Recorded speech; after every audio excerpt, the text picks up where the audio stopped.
Streeter comes back to say, I don't have a problem with Kanye West publicly sharing his views with the expected criticism that might come from them, because I've never been a fan of the shut up and dribble discourse that holds that celebrities don't get to have an opinion. You don't give up your First Amendment rights when you pick up a profession. He has a right to his opinion, although I do think his opinion should stop at hate speech or threats.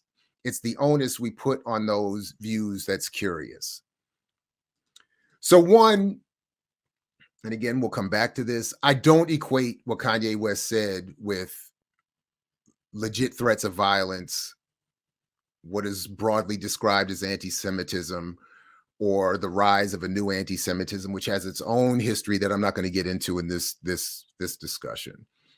And I'm not really an expert in anyway, but it's this argument among among conservative Jews that there is always a rise of a new anti-Semitism that has to be protected against, and of course, as we're going to come back to, fundraised for, in preparation for, and of course, that requires an unbiting, uncritical defense of Israel and Zionism, and the political behavior of conservative Jews.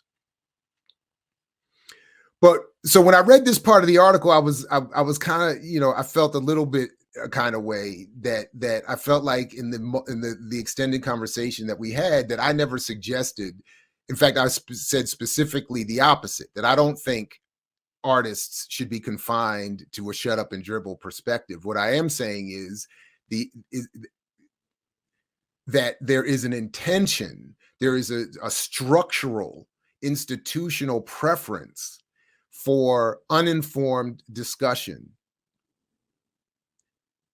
that leaves room for uninformed celebrities to give and have an undue level of input and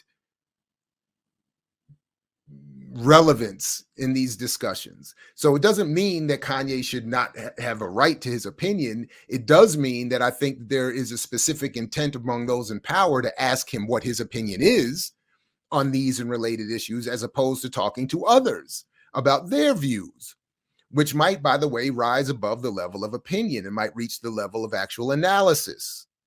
So that's what I meant. And so when I read that, I was like, what are we really trying to do here? I mix what I like, what I like, what I like, what I like, what I like.